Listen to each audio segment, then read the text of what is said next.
हरे कृष्णा। आज माघ गुप्त नवरात्रि का दूसरा दिन है। इस दिन महाविद्या देवी तारा की पूजा की जाती है। देवी तारा को शमशान की देवी कहा जाता है। लेकिन क्या आप जानते हैं कि माँ तारा की उत्पत्ति क्यों और कैसे हुई थी? हिंदू धर्म में गुप्त नवरात्रि के दूसरे दिन महाविद्या देवी तारा की पूजा की जाती है। यह माँ काली का दूसरा स्वरूप है।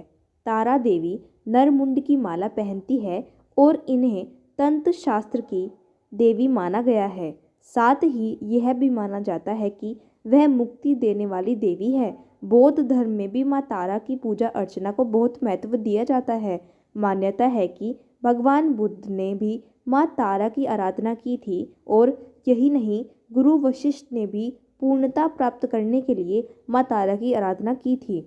इनकी पूजा से सारे कष्ट मिट जाते हैं। तारा देवी के भी 3 रूप है, उग्र तारा, एकजटा और नील सर्वस्व। माँ तारा देवी की कहानी। माँ तारा देवी की उत्पत्ति से जुड़ी एक और पौराणिक कथा प्रचलित है, जिसके अनुसार माँ तारा देवी का जन्म मेरू पर्वत के पश्चिम भाग में चोलाना नदी के किनारे पर हुआ था। हयग्रीव नाम एक दैत्य का वध करने हेतु माँ महाकाली ने नील वर्ण धारण किया था। महाकाल संहिता के अनुसार चैत्र शुक्ल अष्टमी को देवी तारा प्रकट हुई थी, इसलिए यह तिथि तारा अष्टमी कहलाती है और चैत्र शुक्ल नवमी की रात्रि को तारा रात्रि कहा जाता है। ऐसी मान्यता है कि भगवान शिवजी ने माँ पार्वती को बताया कि आदिकाल में अपने भयंकर मुख वाले रावण का विनाश किया था। तब से आपका यह स्वरूप तारा नाम से जाना जाता है। उस समय सभी देवताओं ने आपकी स्तुति की थी। आप अपने हाथों में खड्ग, नरमुंड, वार तथा अभय मुद्रा धारण की हुई थी। मुख से चंचल जिह्वा बाहर कर आपने भयंकर रूप धारण किया था।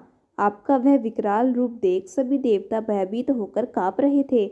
आपके विकराल भयंकर रुद्र रूप को देखकर शांत करने के लिए ब्रह्मा जी आपके पास आए। रावण वध के समय आपने अपने रौद्र रूप के कारण नग्न हो गई थी तथा स्वयं ब्रह्मा जी ने आपकी लज्जा निवारण हेतु आपको व्याघ्र चर्म प्रदान किया था। इसी रूप में देवी लंबोदरी के नाम से विख्यात हुई।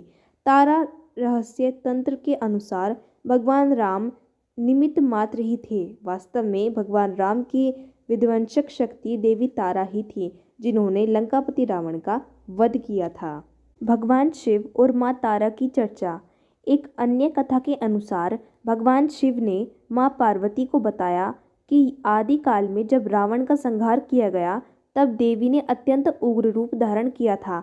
इस दौरान देवी ने अपने हाथों में खड्ग, नरमुंड, वरदान मुद्रा और अभय मुद्रा को धारण किया था। उनके मुख से विकराल जिह्वा बाहर निकली हुई थी और उनका भयावह रूप देखकर देवतागण भी भयभीत हो गए थे।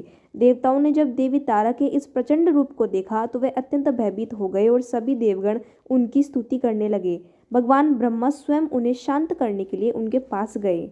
देवी तारा की पूजा विशेष रूप से तांत्रिक साधकों द्वारा की जाती है। माना जाता है कि इनकी साधना से व्यक्ति को भौतिक और आध्यात्मिक दोनों प्रकार की सिद्धियां प्राप्त होती है।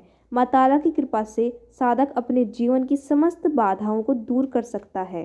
देवी तारा के 3 प्रमुख स्वरूप माने जाते हैं, उग्र तारा, एकजटा और नील सरस्वती। उग्र तारा, यह स्वरूप अत्यंत उग्र और शक्तिशाली होता है, जो संहार और विनाश का प्रतीक है।